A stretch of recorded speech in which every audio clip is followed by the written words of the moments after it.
예, 안녕하세요. 조국 혁신당에서 윤석열 대통령 탄핵소추안을 공개했는데요. 하지만 실현 가능성이 극히 미미해 보입니다. 이들이 탄핵소추 이유로 제시한 항목에는 공익실현 의무 위배라는 게 있는데요. 김건희 여사와 관련한 것들이 대부분입니다. 도이치모터스 주가 조작 불기소 관여 행위, 서울 양평 고속도로 노선 변경 특혜, 대통령 배우자의 명품백 수수 등인데요. 그런데 도이치모터스 주가 조작 문제는 지난 문재인 정권 때 수사를 철저히 했고 문제가 없다고 나왔잖아요. 그런데 왜 지금 난리인가요? 그땐 윤석열 대통령이 자기들 편이라고 생각해서 수사를 제대로 안 했나요? 그렇다면 지금의 민주당과 문재인 전 대통령 등은 더 큰 욕을 먹어야 하는 게 아닌가요? 서울 양평 고속도로 노선 변경 특혜 문제도 의혹만 있지 제대로 된 증거나 증언이 없었습니다. 이재명 민주당 대표의 백현동 아파트 부지 용도 상향 의혹처럼 관련 내부 공무원의 증언이 있었나요? 없었습니다. 서울 양평 고속도로 노선 변경 특혜를 제대로 문제 삼으려면 내부 담당 공무원의 증언이나 관련 문서 등 소위 스모킹 건이 있어야 합니다. 이와 관련해서요, 일각에서는 정황이 충분히 의심스럽다고 주장하는 사람들이 있는데요. 그런 식으로 정황만을 따진다면 문재인 정권 때 부정선거를 한 것 같다는 정황도 충분히 의심스럽다고 할 것입니다.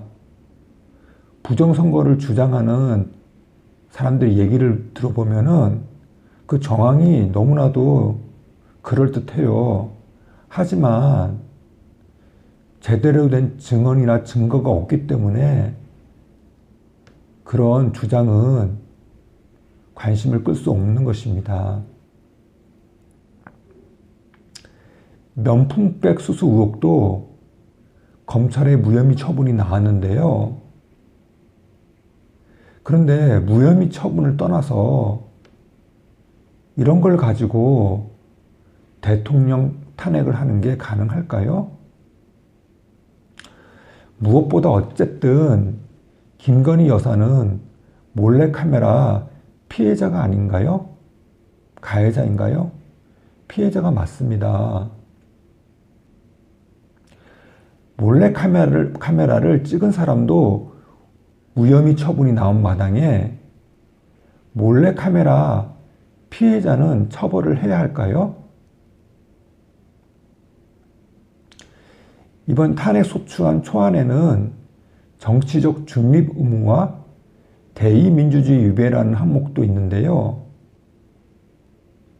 여기에는 당대표 선출 개입과 국회의원 선거 공천 개입, 대선 여론 조작 의혹 등도 포함되어 있는데요.